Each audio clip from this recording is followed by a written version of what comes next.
I kind of wanted to get on my Martin like, what's up? What's up? What's up? Welcome to another edition of the G Code. It is Wednesday. It's time for you to get over the hump. We're not going to call this hump day. Today is Motivation Wednesday. Wisdom on Wednesday, motivation on Wednesday, word up on Wednesday, whatever it is, just call it the G Day. Yes, because it's G Code Day. Now today I am super excited because I get a chance to introduce you to somebody that I've been listening to since I was in college, somebody who has motivated the masses and definitely motivated me. And if you have no clue exactly who the heck I'm talking about, once we get into this, you must have been living under a rock. But after today, I promise you, your life will never, ever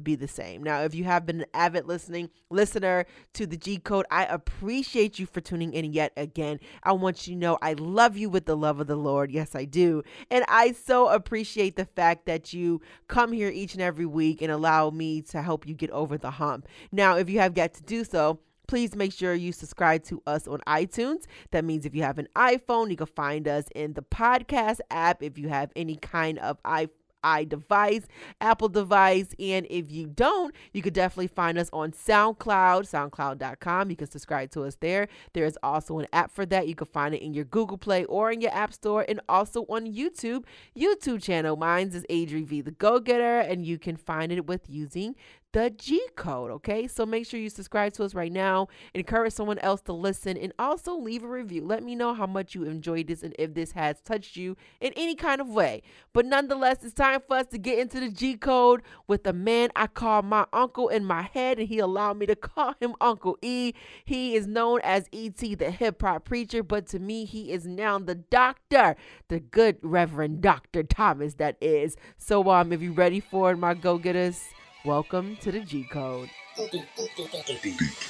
Okay, my go-getters, it is me, ADRI.V, the Go-Getter, and welcome to another episode of the G Code. This is a very special episode because I have a special person in here. Now, he's in my head. He's like my uncle. You know, there's always that uncle that you have that comes to you and gives you wisdom. Now, I didn't have my dad growing up. He wasn't in my life, so I always used my uncles and my grandfathers to be people that would give me sound advice. So Eric Thomas is in the building. He is in the building on live the mic. and direct. Inside the G Code. And I just am beyond excited because I am a fan of your work. I probably watched every episode. I have to. You watch about 6 of them. Nah. Take it. Nope. You know, when you in college and you dealing with stuff, and when you get to grad school and you dealing with stuff, Yeah, I'll probably watch every episode. I watched your weight loss, through the episodes. I watched the switch up of the flow of the how you deliver to the fact of the clothes you was rocking I knew how much you love New Era caps. So I made sure that we got you some here. I appreciate that. I got that with the book bag.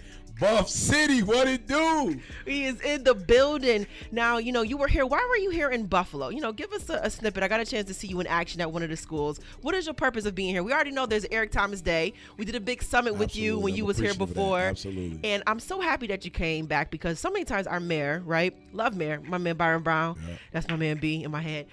He gives people these proclamations. Absolutely. And we give them these days. Yeah. Then we don't see them no more. Yeah, you gonna see me though.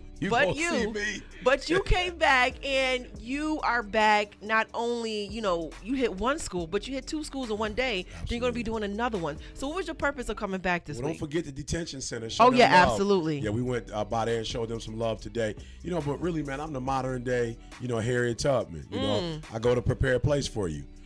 I went, learned the secrets to success, was given the blueprint, and now I'm just coming back.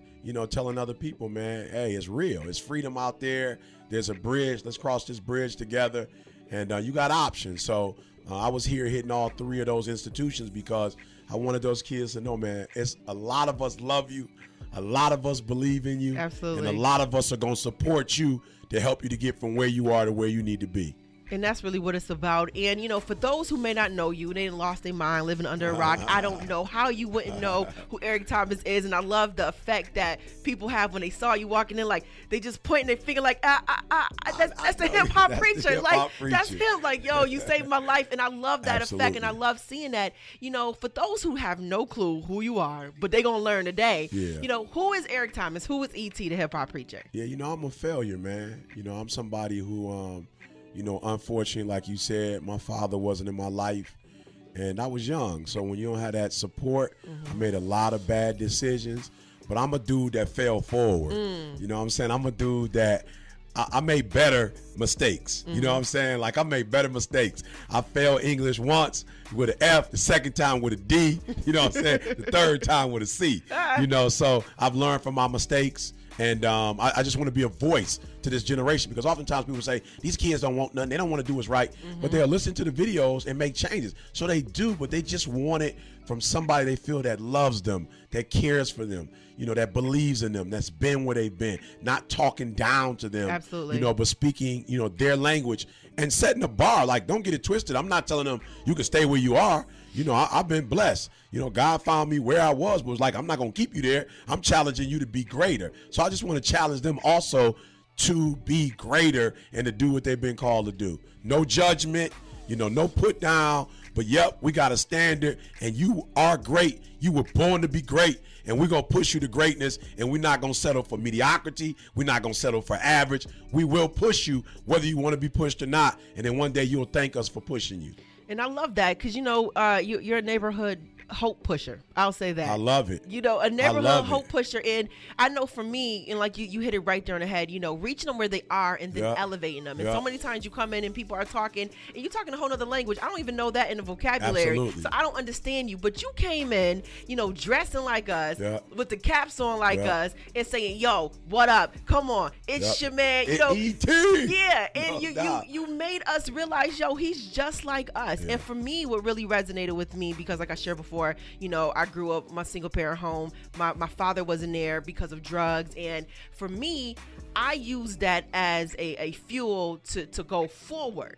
And so when I saw you, I was just like, yo, he's doing the same thing. And for so many people, they use that as a fuel to fail. Absolutely. Well, because it's easier. Yeah. And I get it. Like, I'm not judging them, but it's easier to accept the life that you've been given than it is to create the life you want. Absolutely. You know, so it's easy to quit.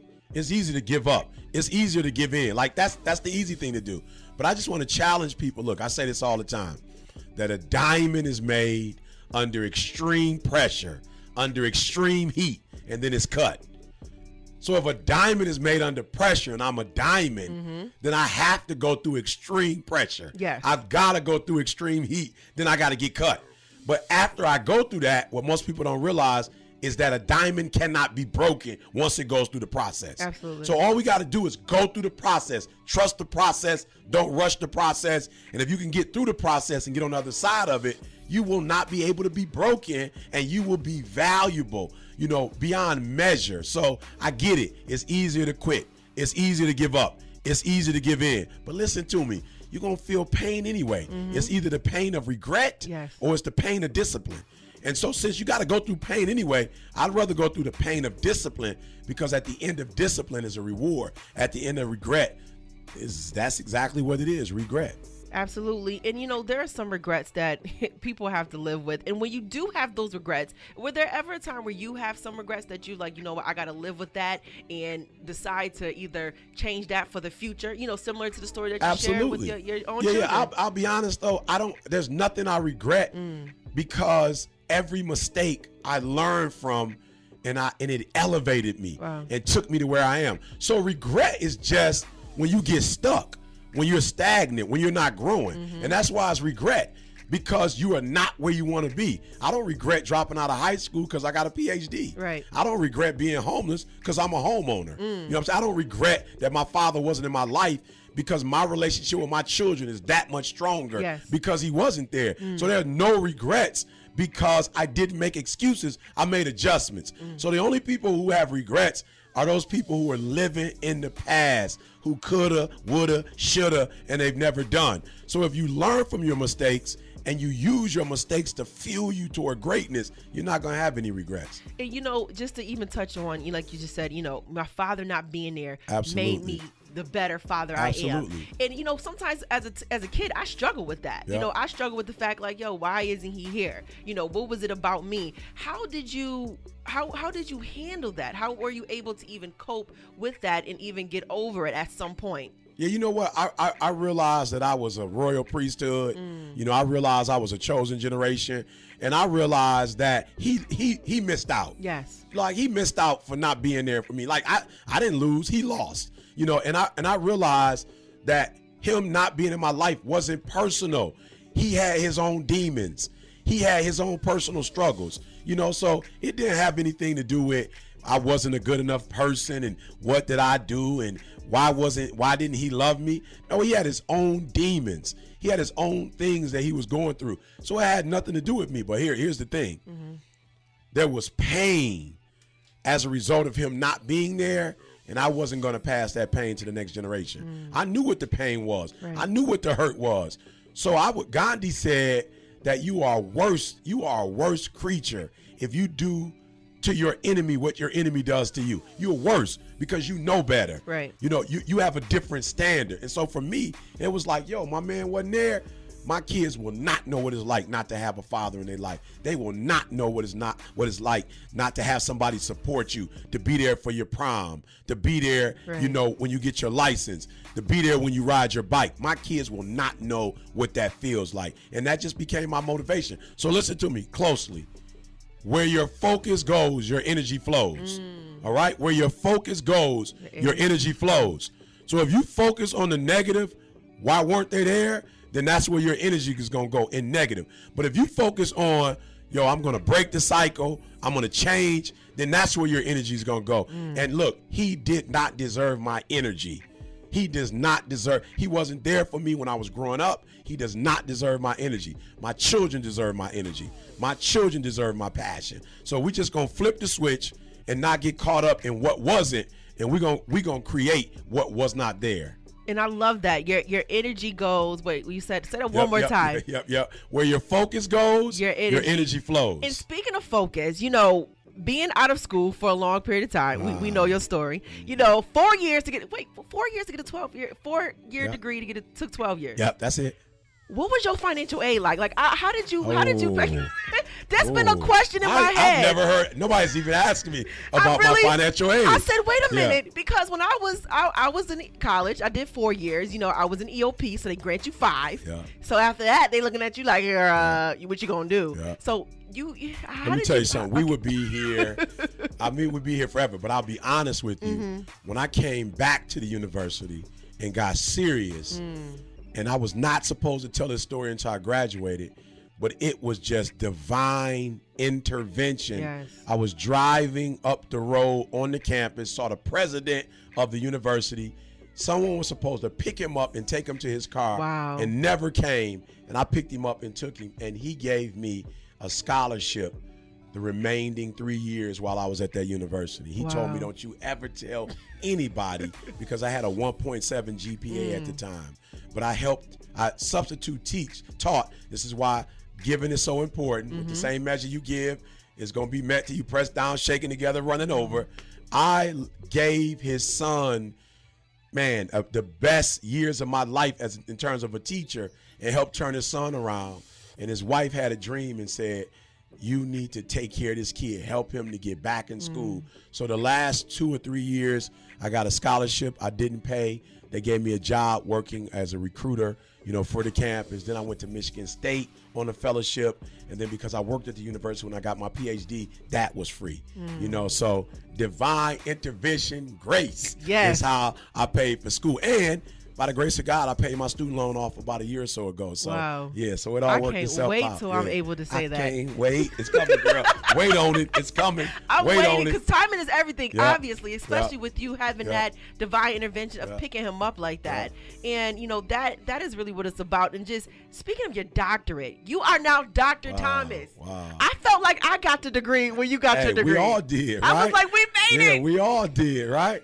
We was in this journey together. But, Yeah, it's ironic because there was a time where I wanted to quit. I kind of felt like I don't need this to do what I'm doing. Right. And when I got to the dissertation portion of it, and we really got into the heat of it, I was like, man, I don't need to why are you putting yourself through this?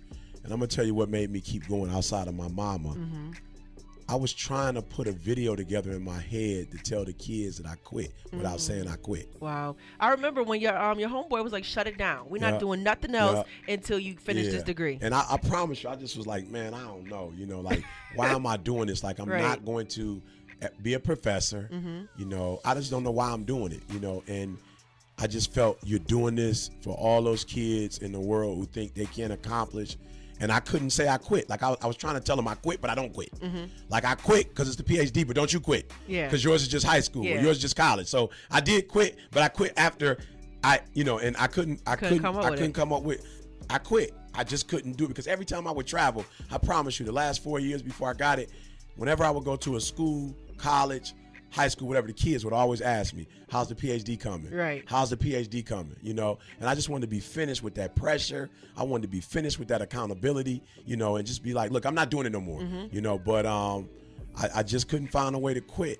And I had to keep going, man. I had to do it, for the baby. So by his grace, I got it done. I got it. It was tough, but I got it done. And I'm happy you did because it motivated me because I've always wanted to get my PhD and to keep going. I got my master's and I'm just like, I don't, why? It's like you got that question. I'm a radio personality. I did need a degree to get this, but I knew I wanted to always be in competition. I never wanted my education to be the reason someone said, no, absolutely. You can't progress. So thank you for finishing because now thank you for pushing me, y'all. Y'all pushed me, man. Motivated me to keep going. So now you're finished this PhD. What's next for Eric? I mean, for Dr. Thomas more so. Yeah, for me, I tell everybody the Nobel Peace Prize, the Nobel Prize just because, and it's not the award itself, but it's just like a dude winning the Heisman Trophy. It's not the trophy, but there's some things that you have to do offensively, some things you have to do leadership-wise to win the Heisman.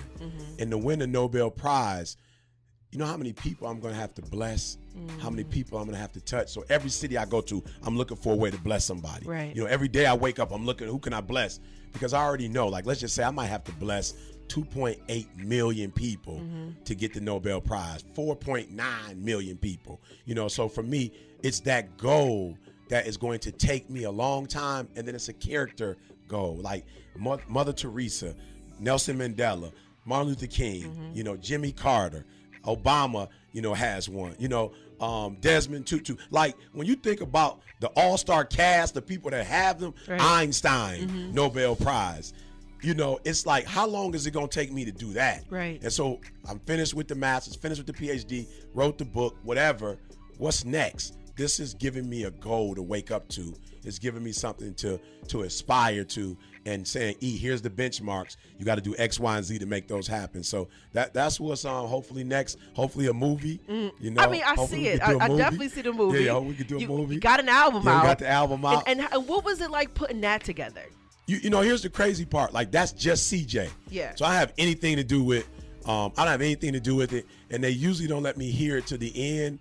I think the only reason they let me listen to my mama's piece, the one where I talked about my mom, was because of my mom, and they wanted to make sure, my mom didn't have a problem with it. But I didn't get to hear it until you guys heard it. Wow. I wasn't in the studio. I didn't get a chance to hear it when I actually went to Atlanta and got in the studio. They played it for me. I was in there with everybody else. But it was a phenomenal feeling looking on the charts and being 14 on the charts. Like, we were right behind, Compton, straight out of Compton, right behind Meek Mill, right behind, Drake, and I'm like, wow, these are guys that I listen to. And here we are, and it's inspirational. And the thing that was so beautiful was parents listen. Like, my stuff crosses, generations. Absolutely. So moms is playing in the car with their son. So it was it's just been a phenomenal ride. And I thought the PhD was going to be enough for this year, but there are so many other milestones we hit. The new book just dropped today. We've gotten a few viral videos this year, like back to back. Like it's just been a phenomenal year. And you're really blazing a trail for, you talk about how, some speakers was number one. You had to figure out how I'm going to take that number one spot. No and you're there, no doubt. But it's like you're doing so many different things and intricate parts where you got an album, mixtape, you got your book, you're doing these videos, and you're doing so much. At what point, we know sleep is for suckers. Yeah, no doubt it is. But what time do you go to sleep? All right. So this is important, right? Because everybody always asks, how much sleep you get. But that is the question. So I feel that, as a human, I'm not a nocturnal creature. Yes. So I don't believe, in being up to 2, 3 o'clock in the morning. But research proves that if you go to bed between 8 to 12, you actually get double sleep. So if you go to bed at 8, from 8 to 9, you're actually getting 2 hours of sleep. Anything after 12 is not real good sleep. So what I try to do is I try to be in the bed every night at 9:30. Now, of course, I can't do that every night because it's almost 9:30 and I'm in Buffalo, right? But habitually I do it so that I create this pattern. So 9:30, I get in the bed, 9:30, and by 10, I'm knocked out. So if you look at it, 3 o'clock in the morning is really 11, 12, 1, 2, 3. That's 5.5 hours of sleep. That's enough for me, right? I used to have to take naps back in the day, but I don't really have to do that anymore. So 5.5 hours. But if you really look at it, I'm really getting a little bit over 8 because of those double between 9:30, and 12. And my body now is just a routine. No matter what time I go to sleep, my body just wakes me up.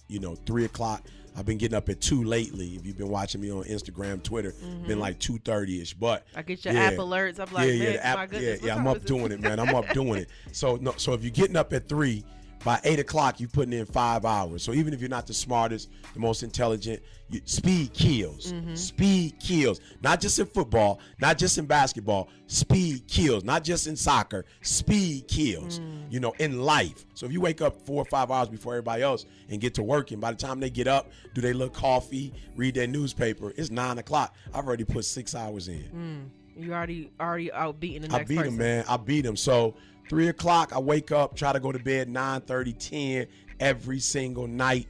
And, every blue moon, I may have to take a 5-10 minute power nap. But that's about it. But yep, that's my sleep pattern. I appreciate that because we run around here, man. I'm staying up, I'm grinding, and I'm guilty of that. A couple Red Bulls, I'm trying to stay up, and the next, I'm crashing. So I appreciate that secret. Yeah, 120 though. That's why I tell people 120 is also sleep. Yes. When you sleep. Like when you go to sleep. Like, look, I'm going to sleep. I'm recharging, but I always tell you I'm 120 in everything. I'm 120. My wife would tell you I put in that time with her. My kids, everything is 120. Like when I say 120, I'm not just talking about speaking. Right. I'm 120. So 120 means if me and my daughter's together, no cell phone, no radio. 120 means giving her my undivided attention because that's my moment right there. Right. That's the one moment I have. 120, so when I say 120, I don't mean just work. Because if you work the rest of your life and you lose your family, what do you have? Absolutely. But if you have your family and you ain't got no money, what do you have? If you have your family and you have money, but you don't have health, what do you have? Yeah. So you really have to have a triple double. Like you got to be successful in every area if you're going to have long success. And if you watch me, my success hasn't been short-lived. My success is long success because I am balanced and I go 120 in every area. And you know what? When you speak about family, I love the fact that you talk about your family. I love the fact, when I'm listening to the mixtapes, your wife can speak very candidly about you and that you're very truthful in everything and who you are. I promise. And, when I was very sad when you shared, that she was dealing with the illness, as a positive figure, a person who's pushing positivity to everybody else, and you're plagued with this situation. How did you handle it? Because my mother was diagnosed with breast cancer in 2013, and I felt like the world was coming after me at that point. Like, how do I get on the radio and still be energetic and try to pump everybody and motivate everybody? And my mother is battling this, and I got to sit with her and chemo and radiation. How did you handle that with your wife, and you still have to go out and speak and motivate the masses? Yeah, I really felt like it was a blessing, though, because I felt like, there were a lot of people who were feeling me and believing in me and, but kind of still like, yo, E.T. ain't human. Right. They kind of had in my that head, thing. I was saying that. They kind of had that. So really what happened to my wife was actually a blessing because what it showed is like, yo, E going through it. Like E ain't motivating you. you know what I'm saying, and not dealing with the real world. Right. Like, he don't live in no glass box. Like, this real. Right. This his boo that's struggling with this. And so people have been able to watch me, and you ain't seen me break at all. No. You've not seen me flinch. You know, because I realized that my wife's chronic illness was an answer to prayer. Like that, like a lot of people don't want to deal with that, but that's what it was. There were some things I specifically asked for, right? And my wife, straight independent female, straight Detroit, you know, straight, she gonna work till the wheels fall off. Right. And the work that I do, we both can't be putting in 40, 50 hours. So now my wife only working 12 hours. So now we spending time together. Now she on the road with me. Now she's a part of my company, you know, helping us make decisions that before my wife had nothing to do with my company. You know, now she understands that, yo, I gotta enjoy you. I gotta enjoy our life. She's spending way more time with my daughter now, who's a senior in high school. They doing everything together, shopping every day together, like, you know, girlfriends, you know, getting a chance to spend more time with my son who's in college.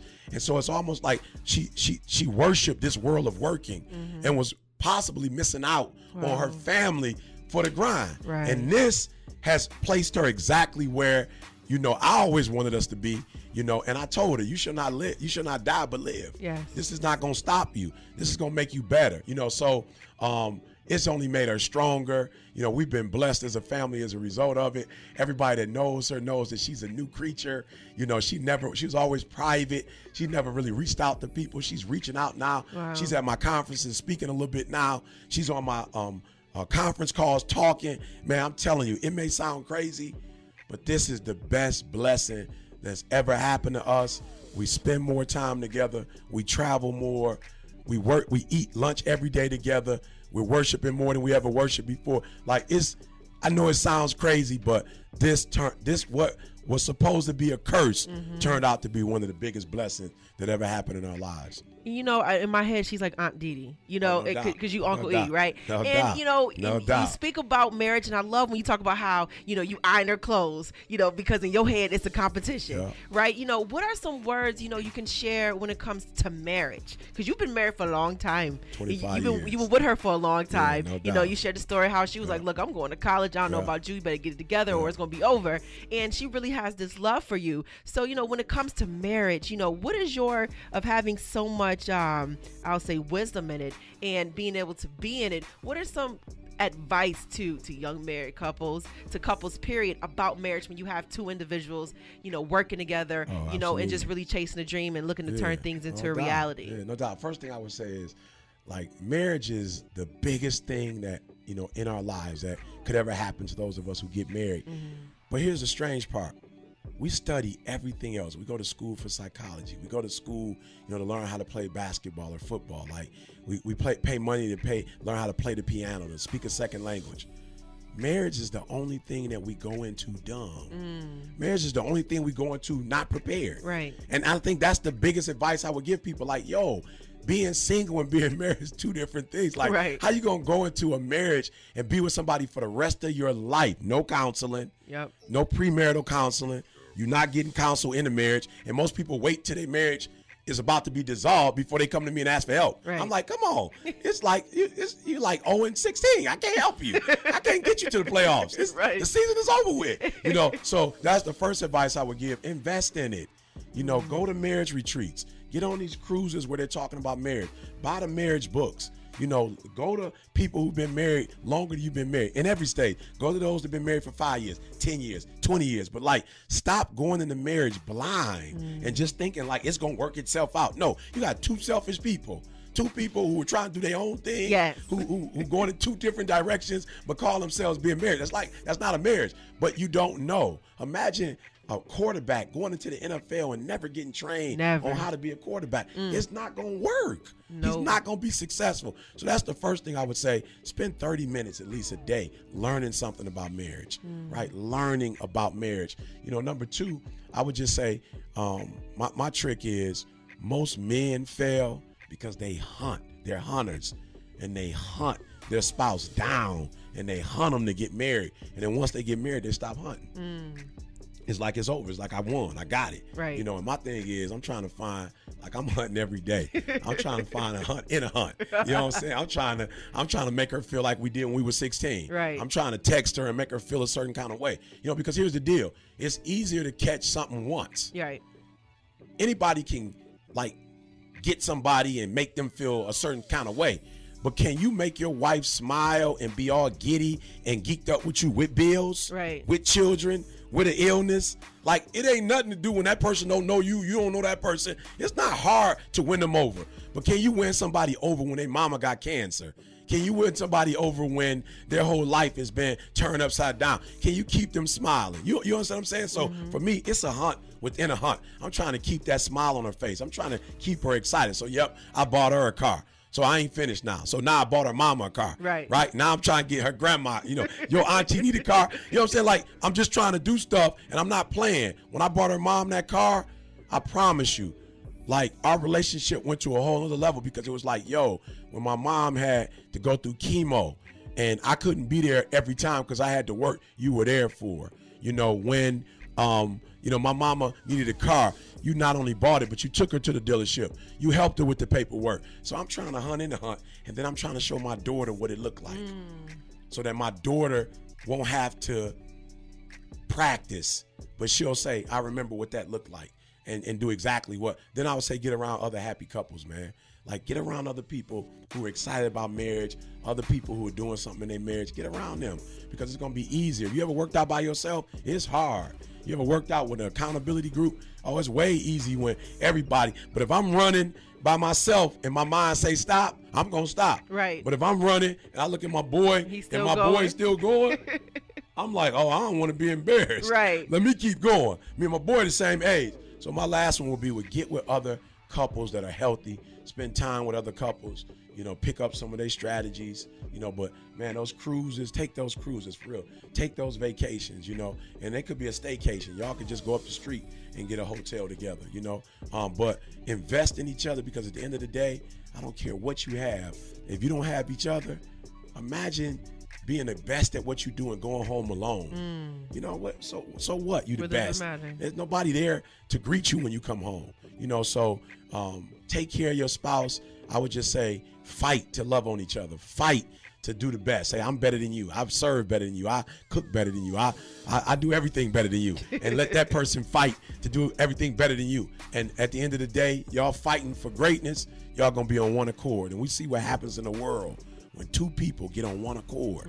When two people, Michael Jordan, Scottie Pippen, when them, man, they was killing the league. You know, but then you look at a Kobe and a Shaq when they got into it, and what happened when they got into it. So you get two people that agree on anything, it's no stopping them, man. No stopping them. Absolutely. And, you know, I love that, because, you know, you show it through your videos and you talk about it all the time. So I really had to get that out of you, Uncle E. You know what I mean? I really had to get that out of you, because I know, you know, I'm a young married person. I know a lot of young married people, and it's just like, you know, you always need that wisdom and encouragement to keep it going, and knowing that it's definitely possible to be successful and still be married with your spouse and really make things happen. And as we speak about success, you know, you yourself have put out your books. Like you said, you just dropped another book, and I'm always listening to you when you're saying, I read this book, so I'm writing them down. Like, I got to get this book, check out The Alchemist, Four Agreements, you know. So what are some books that you're reading now?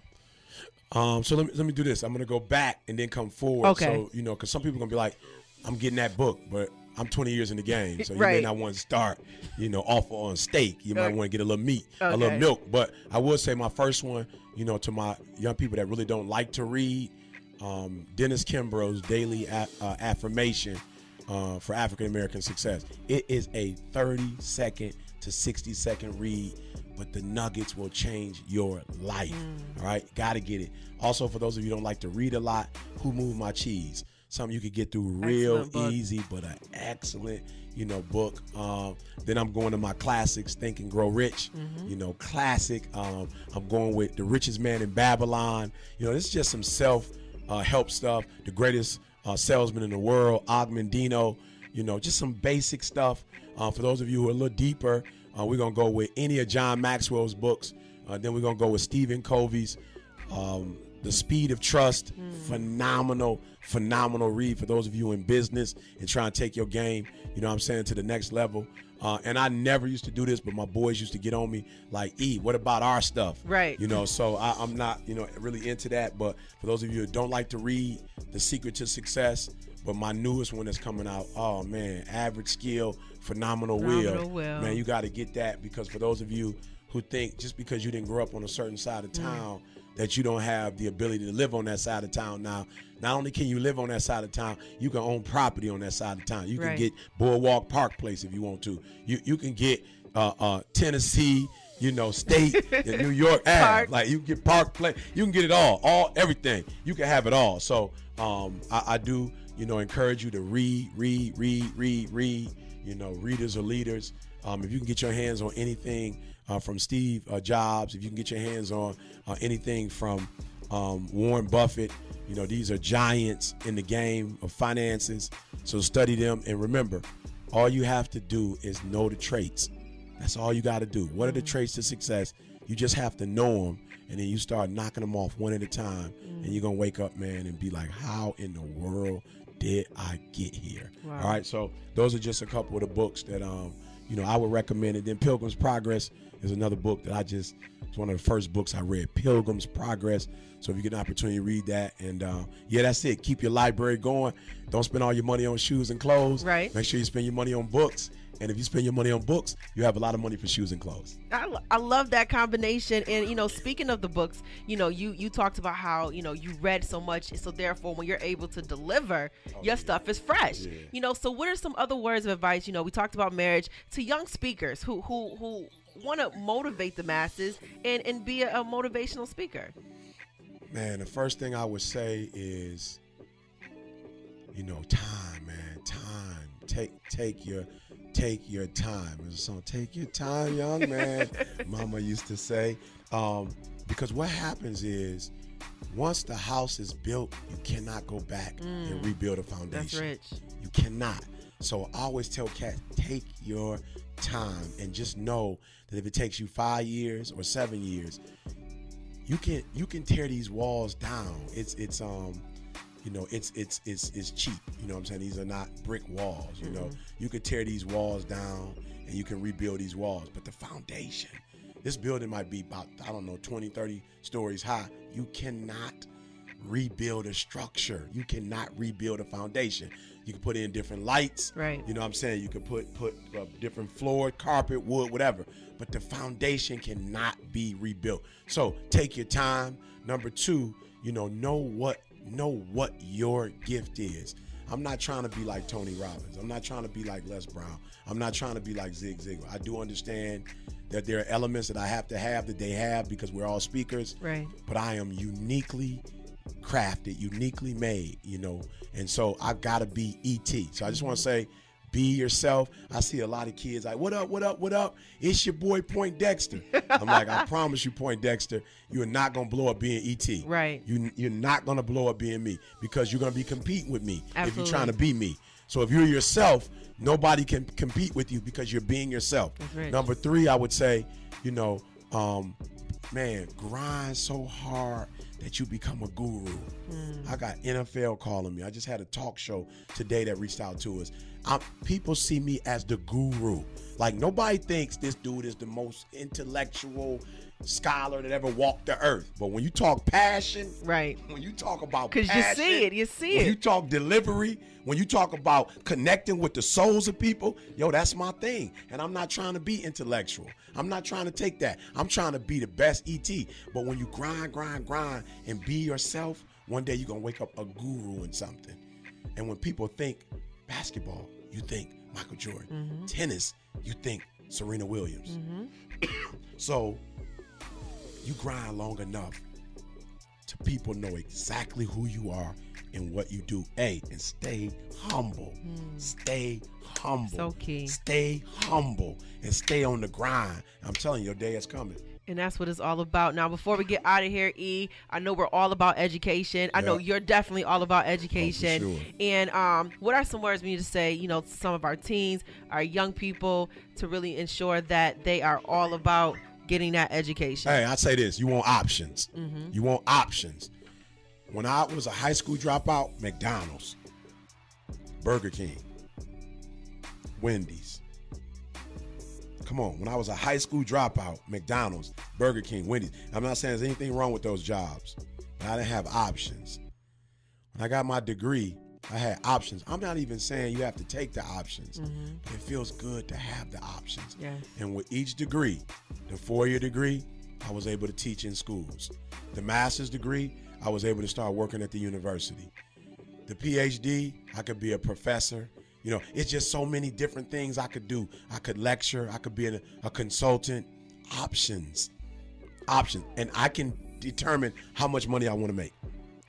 So if you're anything like me and you hate being told what to do, you hate people telling you what to do, you want to do what you want to do when you want to do it, you're going to need to get as many degrees as you can. Because if you hate being told what to do, you're going to hate Burger King. You're going to hate McDonald's. You're going to hate prison. You're going to hate the youth detention center. You're going to hate when they tell you what time to cut the lights off. You're going to hate when they tell you what to eat. You're going to hate when they tell you where you can go and where you can't go. You're going to hate working for McDonald's when they tell you how much you can make. You're going to hate McDonald's when they tell you when you can go on vacation, when you can't go on vacation, when you can take a bathroom break, and when you can't take a bathroom break. Are you hearing what I'm telling you? You're going to hate it. But if you get that degree, my. If you get those degrees, you will be able to write your own ticket, create your own destiny. So it's your boy E.T. saying, hey, you don't have to get a degree. Man, you're going to be limited. You're going to be like a basketball player in 2015 and still just dribble with his left hand. My goodness. Or still just dribble with their right hand. But when you become educated, boo, you're going to have a mean crossover. You're going to have a mean crossover. And if they guard you to your left, you're going to take them right. And if they guard you to your right with an education, you're going to be able to take them to your left. And if they try to stop you from dunking, you're going to be able to shoot that 16-footer. And if they guard the 16-footer, you're going to dribble past them, boom, and dunk. So I'm just saying, if you want options, if you are tired of accepting the life that somebody gave you and you want to call your own shots, then you have to, my friend, not get a degree, but get an education. We're not talking about degrees. We're talking about being a guru in one area and being the best at it. So definitely no degrees or no education is non-negotiable. You have to get it. That's what it's all about. Well, you heard it first here from my man, E.T. Now, I'm not going to say E.T. He's my Uncle E. Uncle E. Dr. E. In Buff City. In Buff City. In Buff City. Now, tell them how they can follow you, social media, how they can purchase the new book, get the new, the album, all that. Let them know. E.T. Inspires, all E.T. access. Listen to me. ETinspires.com. And for those of you that's like, that's too much, just put Eric Thomas in Google. And everything gonna pop up. Everything gonna pop up, all right? Everything gonna pop up. Now, the only problem is, it's gonna tell you I'm about 58 years old. I played with the Cincinnati Bengals as a cornerback. There is an Eric Thomas who did that. That's not me. Much love to my man. I remember growing up watching my man. Funny story real quick, girl. No, go ahead. Why did the kids send me a letter with Eric Thomas football card? It was like, can you sign my card? Hilarious. I said, I promise you I would if I was my man, but I'm not my man. So I sent them my wristbands and a poster with my name on it. So ETinspires.com, or just go to Google Eric Thomas and all my stuff will come up. That's what it's all about, and he has a very strong team. And let me just tell you this real quick story. I purchased your book before I ever got a chance to get to know you, and the book didn't come in the time it was supposed to. So then it was like, well, what did you order? And I told them. They sent me back. I didn't even buy the autograph one, but they sent me the autograph book and a t-shirt. Wow. And I was like, look at God. People. Look at this. Yo, people. They definitely did me well. I'm not going to fire nobody this holiday season. I'm holding on to everybody. No raise, but I'm holding on to them. Don't fire them because they did me just great. Well, like he said, make sure you follow him on all social media platforms. Of course, it was a true pleasure to being able to get a chance to just chat with the Dr. Eric Thomas. Of course, I'm your girl, ADRI.V, the Go Getta. Follow me on Twitter, Instagram, and Facebook at all things ADRI.V, the Go Getta. Welcome to the G Code. Of course, we're live in full effect in Buffalo. Always giving it to you the Go Get Away. Keep it locked.